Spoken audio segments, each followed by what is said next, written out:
Pemirsa, setelah 5 kali melakukan perpanjangan masa PSBB transisi, Pemprov DKI Jakarta akhirnya menarik rem darurat guna membendung laju penularan COVID-19 yang belakangan melonjak drastis. Per 14 September nanti, Pemprov akan kembali memberlakukan aturan PSBB yang pernah dilakukan atau diberlakukan sebelumnya saat di awal pandemi.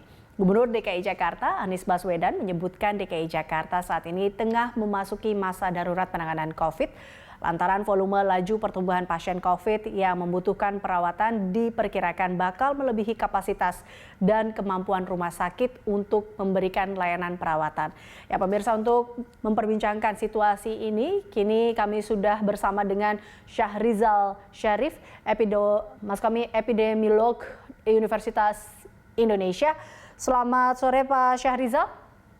Ya, selamat sore Mbak Elisa. Ya. Pak Syahrizal, ini kita lihat 14 September ini Pemprov akan kembali memberlakukan aturan PSBB. Tanggapan Anda, apakah ini memang sebuah langkah yang memang harus dilakukan, sudah tepat atau terlambat? Ya, ini situasinya memang sangat-sangat mengkhawatirkan. Ya, jadi DKI ini adalah wilayah yang paling beresiko dari seluruh wilayah di Indonesia. Ya. Jadi saat ini memang harus dilakukan langkah seperti ini. Ya. Situasinya lebih dari apa yang disampaikan ya sebetulnya. Jadi kita tahu percepatan angka saat ini itu akan memungkinkan kita mencapai angka 500.000 Indonesia pada Desember 2020 ya. Pada saat itu ya saya senang kalau pemerintah sudah menyadari bahwa ancaman berat ya, tantangan terberat ini adalah fasilitas kesehatan untuk menanggung beban jumlah kasus yang luar biasa ya, akan luar biasa. Nah, langkah ini PSBB ini tentunya jika diambil ya silakan saja, saya kira baik ya. Tapi yang ingin saya sampaikan adalah ada hal yang perlu diperhatikan. PSBB ini prinsip dasarnya kan prinsip utamanya adalah movement restriction ya, jadi mengurangi pergerakan dengan asumsi bahwa orang sehat akan sedikit kemungkinannya ketemu orang sakit. Tapi jangan salah bahwa movement restriction ini sebetulnya juga akan menempatkan orang sehat dan orang sakit berada di rumah. Ya. Nah, ini harus diperhatikan. Kalau Wuhan itu dia melakukan lockdown itu dengan cara diikuti dengan penelusuran dari tenaga kesehatan door to door ya. Hanya mereka melakukan lockdown 23 Maret. Nah, pada tanggal 12 Februari yaitu hanya kurang lebih 19 hari pemerintah Wuhan itu sudah mampu mengetuk pintu 5 juta rumah ya, 5 juta keluarga dari 11 juta penduduk. Jadi setelah itu mereka itu artinya begini, maksud saya kalau kita melakukan PSBB, pergerakan dilakukan pengurangan, sebenarnya betul bahwa kemungkinan orang sakit ketemu orang sehat ketemu orang sakit kan dikurangi. Tapi jangan salah, pada situasi di mana kasus asimptomatik mencapai 55 sampai 60% ya, dua-duanya akan berada di rumah. Orang sakit dan orang sehat juga akan berada di rumah. Ya.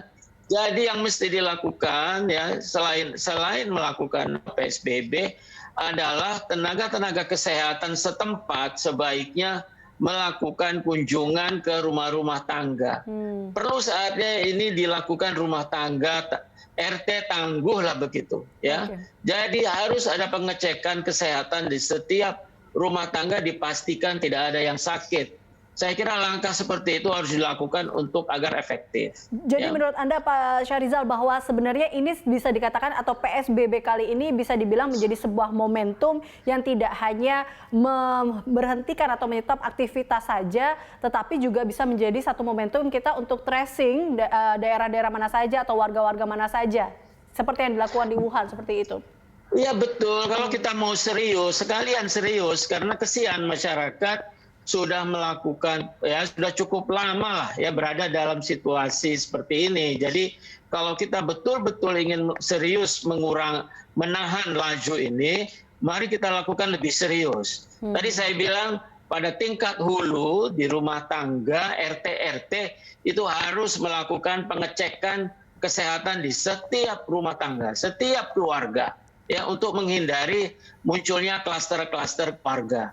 Yang kedua, bagi mereka yang memang harus terpaksa keluar, tidak bisa harus bergerak, harus dipastikan 90% paling tidak semuanya harus menggunakan masker, menjaga jarak.